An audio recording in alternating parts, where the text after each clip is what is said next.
Le rassemblement Notre-Dame-des-Landes 2014 a commencé et pour ce lancement en grande pompe, il fallait prévoir des bottes car la météo n'est pas clémente en ce samedi matin. Les organisateurs espèrent que ce temps d'enterrement présage celui du projet d'aéroport. Pour nous, l'abandon, c'est maintenant parce qu'il va falloir qu'un homme ou une femme politique prenne une décision courageuse et de dire voilà, on abroge la DUP, la déclaration d'utilité publique à Notre-Dame-des-Landes pour arrêter définitivement ce projet. Pendant ce rassemblement, les membres de la CIPA espèrent rameuter leurs troupes et renforcer leur mouvement au-delà des frontières de la Loire-Atlantique. On n'en fait pas une histoire de chiffres, on en fait aussi une histoire de qualité et d'échange entre toutes les luttes qui sont sur le territoire français. Un mariage pluvieux est un mariage heureux, donc on peut dire à ce moment-là d'un mariage de toutes les convergences pour faire en sorte que l'abandon du projet de Notre-Dame-des-Landes, c'est maintenant. Le festival compte une association invitée d'honneur. La Novicène et ses membres viennent de Picardie pour garnir les rangs des opposants de Notre-Dame-des-Landes. Sur leur terre, à Abbeville, ils s'opposent à un projet de ferme-usine.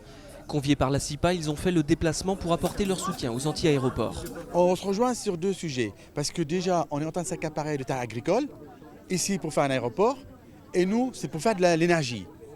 Donc aujourd'hui, on cultive pour cramer le maïs de méthanisation pour la faire développer. Donc là, on est contre, surtout avec des subventions publiques. Nos combats sont légitimes, on ne laissera pas faire. Même s'il faut aller dans des combats qui sont, entre parenthèses, illégaux, mais pour nous, sont légitimes. Et là, il faut faire passer ce message-là. Quand le citoyen bouge, rien qui peut l'arrêter. Autre soutien, celui des artistes invités à prendre part au festival, comme le chanteur Sanseverino, ici en pleine balance, avant son concert.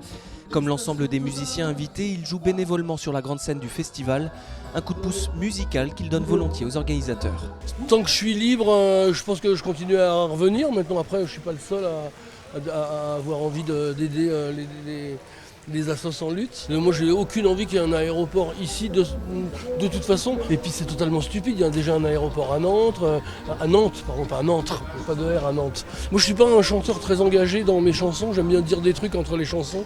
Et je passe mon année à proposer aux gens de voter autre chose et de faire un peu attention et aller manifester contre les centrales nucléaires. Et je propose aux politiciens qui sont présents l'abandon de l'énergie nucléaire et en fait ils veulent pas. Jusqu'à demain dimanche soir, concerts et débats vont s'enchaîner sur la ferme de Bellevue.